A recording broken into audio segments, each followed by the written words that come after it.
Assalamualaikum warahmatullahi wabarakatuh.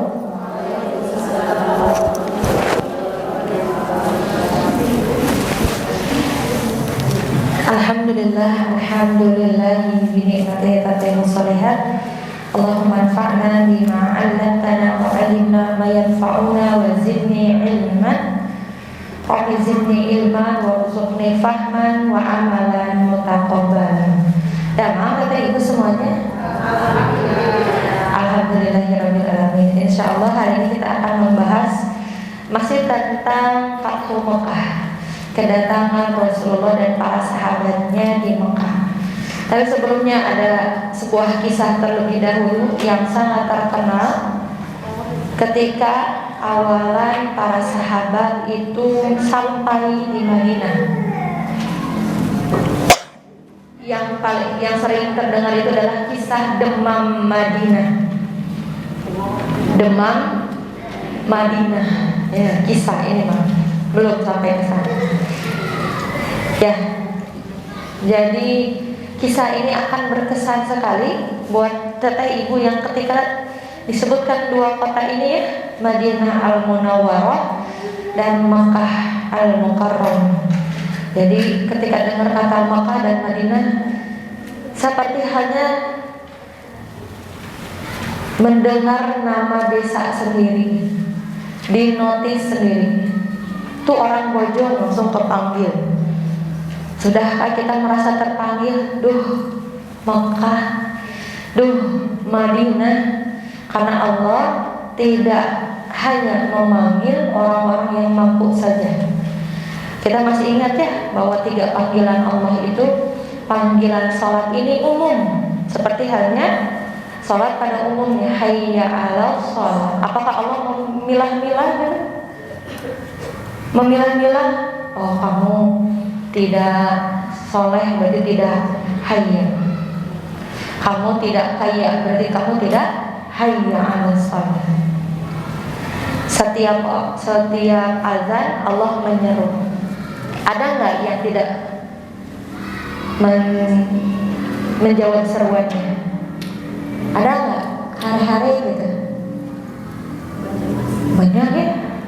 Dan tergantung kesiapannya. Kita misalnya dari ibu dipanggil sama presiden ke Jakarta,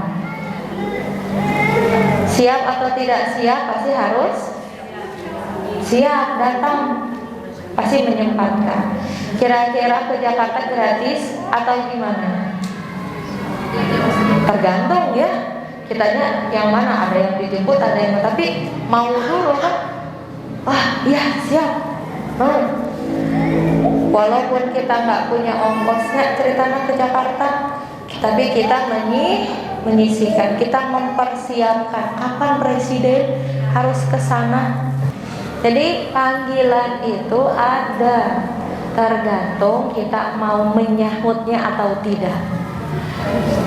Ya, dipersiapkan atau tidaknya. Sholat ya tergantung kita mau menyeru atau mau diam saja, atau mau dihare-harekan, atau mau persiapan. Mukenanya beli yang terbaik, bajunya beli yang terbaik, padahal cuma buat sholat katanya. Ya tergantung kitanya menyikapi dari siapa seruan tersebut. Itu kata ibu. Kedua, panggilan haji dan umroh. Bukan gara-gara abi mau umrohnya, bukan ini. Kita lagi ngobrolin Mekah ya. Ini yang dirasakan oleh para sahabat ketika Mekah memanggil kembali. Rasanya teh guling gasahan gitu teteh. Tahu nggak rasanya lamun waktu kecil enjing badai lebaran, baju teh dijajarkeun. Aduh, guling gasa can lebaran kene wae, bedug can ya. Inilah yang dirasakan kerinduan para sahabat ketika dikabarkan bahwa yang dituju sekarang Mekah. Ayo kita bebaskan kota Mekah. Seperti halnya inilah wujud dari doa Nabi Ibrahim. Gimana doanya teh? Doa Nabi Ibrahim ketika meninggalkan Siti Hajar. Kata Nabi Ibrahim, yaitu, ya Tuhanku, jadikanlah negeri Mekah ini negeri yang aman, dan berilah rezeki berupa buah-buahan, hasil tanaman, tumbuhan yang bisa dimakan kepada penduduknya, yaitu orang yang beriman di antara mereka kepada Allah dan hari akhir. Di lain doa ada disebutkan bahwa jadikanlah orang-orang itu condong terhadap negeri ini, yaitu Makkah. Berkat doa Nabi Ibrahim ini, siapapun orang beriman, yang disebutkan kan kata Nabi Ibrahim adalah menghilang kembali. Nah, orang yang beriman di antara mereka kepada Allah dan hari akhir, supaya condong. Berarti kalau tidak, nih saya tadaburinya, mengambil tadabur dari sini, kalau tidak ada kecondongan dari hati kita terhadap doa Nabi Ibrahim ini, terhadap kecintaan kepada dua kota ini, maka di mana letak keimanan kepada Allah dan hari akhir? Sama halnya ketika menyeru panggilan sholat. Kenapa antum mau sholat? Dua kan alasannya, mau surga, takut neraka, segitu. Khusuk tuh khusuk gimana nanti? Ada yang karena aduh saya ingin masuk surga, aduh saya takut diazab, segitu kan untuk sholat. Arfan, udah masuk nak? Udah masuk? Enggak bisa, ibu mau pulang.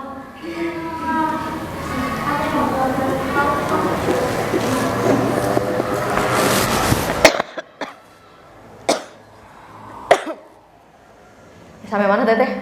Cerita nanya demam. Jadi ketika sampai di Madinah, Abu Bakar dan Bilal ini demam, atau disebut nate homesick, rindu kampung halaman. Walaupun di kampung halamannya itu ditindas, tapi karena sebab doa Nabi Ibrahim ini, orang-orang itu mencintai Mekah, yang akhirnya menggigil tiap malam. Bahkan ada yang sampai bersyair, wahai katanya aku melihat gunung-gunung di Makkah dan semuanya. Syairnya bahasa Arab tentunya. Itu siapa yang menciptakan? Aisyah radhiyallahu anha. Maka ketika dikabarkan bahwa kita akan ke Mekah, hatinya langsung bergembira. Sudahkah kita bergetar ketika dengar kata Mekah dan Madinah? Saya yakin karena Tata di sini beriman dan percaya kepada hari akhir, pasti juga menggema, sudah mulai gelisah, sudah mulai terguncang dengar kata Mekah, Madinah teh udah terus sing sireumeunnya, terus eleka sekeng gitu. Betul tidak? Atau tidak? Betul? Teteh? Pengalaman teh Aisyah. Betul tidak? Ayo apa? Jadi harus menyeru panggilan tersebut. Orang-orang yang di hatinya ada dua kota ini berarti dia beriman kepada Allah dan percaya kepada hari akhir. Walaupun dinotis di Al-Quran juga, ibadah haji ini adalah untuk yang mampu. Mampu di sini teh bukan berarti tidak mampu hanya dalam soal finansial, mampu secara akal. Mau orang gila kesana bisa bu? Mampu secara akal, mampu secara jasmani dan rohani, mampu secara finansial, secara kesehatan, ya, mampu bisa nggak meninggalkan orang-orang yang di rumah. Makanya ada kan dia udah terpanggil, udah mau, tapi ini anak-anak ada yang nunggu masih menyusui dan semuanya, berarti belum mampu, walaupun hatinya sudah terpanggil. Begitu teteh ibu. Dan akhirnya tibalah mereka di Makkah. Saat tiba di Zituwa, nah Zituwa dua bukit itunya, jadi celah dua bukit maju masuk. Nabi membagi tugas. Khalid bin Al-Walid ditugaskan untuk memimpin pasukan sisi kanan. Zubair ditunjuk untuk memimpin pasukan sisi kiri. Pertanyaannya, kalau memang datang ke Mekah ini bukan untuk menghancurkan Mekah, kenapa sih harus capek-capek bawa 10.000 pasukan? Ternyata di sananya nggak boleh perang, nggak boleh membunuh satupun orang Mekah kecuali yang mengganggu. Why? Kenapa? Ada yang bisa menjawab? Hai, pakai logika we dulu. Kenapa? Ayo, kenapa? Karena Mekah ini kota haram, kota yang tidak boleh ada maksiat di dalamnya, ada pertumpahan darah di dalamnya, kecuali jika mereka melawan atau memulai terlebih dahulu, itu boleh membela dirinya. Jadi tidak boleh gitu. Bahkan nanti kalau misalnya ibu-ibu nanti ke Mekah, itu maehan reungit wae kena dam. Yang udah niat ihram, aya reungit ngeong-ngeong, 2,5 juta kan. Reungit bayar dam, aya sirem dihaja di taya damel dihitung. Dihitung di parehan kena dam hiji 2,5 juta. 1 ekor kambing. Berarti berapa? Saking ku kota yang Allah muliakan, aman. Kata Nabi Ibrahim tadi apa? Jadikanlah kota ini baladan amin, kota yang aman. Waktu itu Siti Hajar ditinggalkan di tanah yang tidak ada pepohonan sama sekali. Tapi doa Nabi Ibrahim ini sangat mustahil. Bahkan disebutkan ada buah-buahan, banyak pohon-pohonan. Kira-kira mustahil ya Ibu? Padahal itu tandus. Dikabulkan enggak doa Nabi Ibrahim? Karena Nabi Ibrahim tahu bahwa doa itu harus memecah kemustahilan. Nabi Ibrahim tahu bahwa tidak ada yang mustahil buat Allah. Kalau di hati kita masih ada kata maknya, Allah sesuai prasangka hambanya. Pecahlah kemustahilan itu dengan teteh ibu semuanya berdoa, walaupun tahu bahwa kalau itu yang melakukan manusia nggak mungkin, tapi Allah mah pasti mungkin. Sekarang apa yang kurang di Mekah?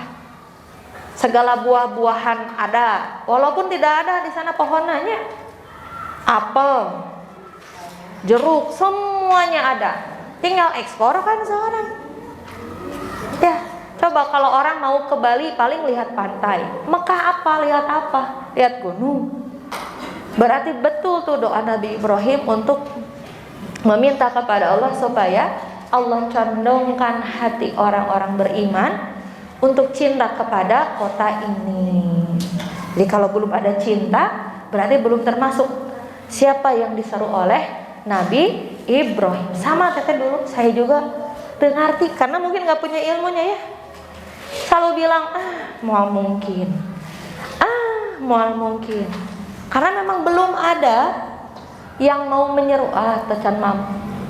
Ternyata sekarang menyesal karena udah tua gini remaja polot banyak remako karek nanjak oke haheho.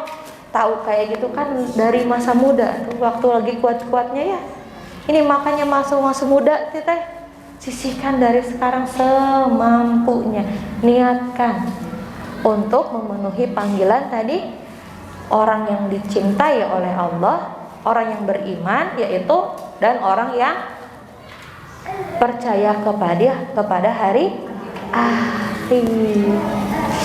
Coba lamun dari dulu, apa sih mungkin lagi kuat-kuatnya, sekarang mah udah jadi remako remaja kolot. Menit capek di kadinya oge, tahu lah. Gitu teteh. Lanjut. Kemudian Abu Ubaidah ditunjuk sebagai pemimpin pasukan kavaleri. Tahu kavaleri? Tahu kavaleri? Apa kavaleri? Kak laut. Pasukan kavaleri di padang pasir aya laut. Berkuda. Jadi anu narai kuda dipimpin oleh Abu Ubaidah bin Zarrah. Salah satu sahabat yang dijamin masuk surga. Kita pelan ya, karena kita inget deui nama ini, nu mana ieu teh Abu Ubaidah teh. Diinget lagi nu ini, nu mana nama saking ku banyak namanya Abu Ubaidah bin Zarrah ini termasuk orang-orang yang awalun masuk Islam. Dan termasuk 10 orang sahabat yang dijamin masuk surga. Dan masuk Islamnya dari tangan siapa? Di tangan Abu Bakar As-Siddiq. Berarti Abu Bakar As-Siddiq setidaknya dari 10 orang yang dijamin masuk surga itu 8 diantaranya adalah masuk Islam di tangan 8 gitu, kurang lebih ya, di tangan Abu Bakar As-Siddiq. Abu Ubaidah dijamin masuk surga, masuk Islamnya di tangan Abu Bakar.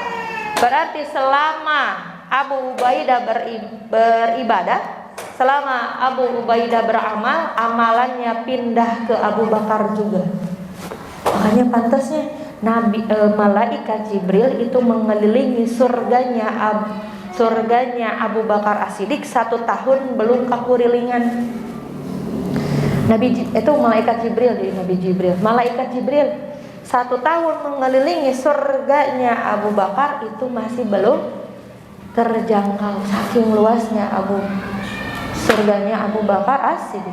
Di sini kita belajar bahwa jangan gengsi ngajak orang dalam kebaikan. Itu teh waswasah syaitan, isin yang ditolak itu waswasah syaitan. Berarti teteh antum masih masih menghiraukan pandangan orang lain, masih mendengar ucapan-ucapan orang lain. Sieun orang lainna alim, sieun teu ngaos, sieun disebut sok soleh, sok suci. Mana yang lebih takut? Takut kepada Allah atau takut kepada manusia? Itulah namanya syirik kecil. Tuh, syirik asghar. Dia lebih takut kepada penilaian manusia dibanding takut terhadap penilaian Allah. Nggak jadi beramal sholih karena takut pandangan makhluk, itu pun syirik. Dimulai dari sekarang, tebarkan semua kebaikan. Kalau iya, berarti pahalanya selama dia ngaos, selama dia beribadah, itu pahalanya ke kita. Masya Allah ya. Karena kalau kita yang ngejarnya sendirian, surga kebayar nggak Bu? Allahu a'lam. Gitu Ibu. Jam berapa? Masya Allah. Sebentar lagi. Kemudian Rasulullah SAW bersabda, wahai Abu Hurairah, panggilkan kaum Ansor kemari. Ayo, kaum Ansor tahu apa itu kaum Ansor? Ini yang belakang anak-anak SMA. Apa itu kaum Ansor? Penolong. Iya, kaum penolong. Terus kaum Ansor.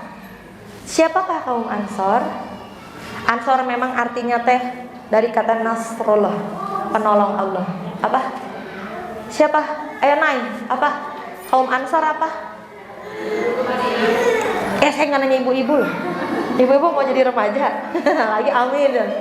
Ayo ini anak-anak muda, apa kaum Ansor? Temirna. Siapa lagi? Tong tara rungkul langsung tara waduh ya. Mundur sana, tahu gitu masuk jam 5. Ayo, Teh Balkis, apa kaum Ansor? Kaum Ansor. Tahu tidak? Apa? Ayo tegas, Allahu a'lam. Tahu tidak? Kita nunggu ya. Oh iya, enggak. Tahu tidak? Tahu? Apa? Ini teh mana sih? Aisyah, apa? Kaum Ansor.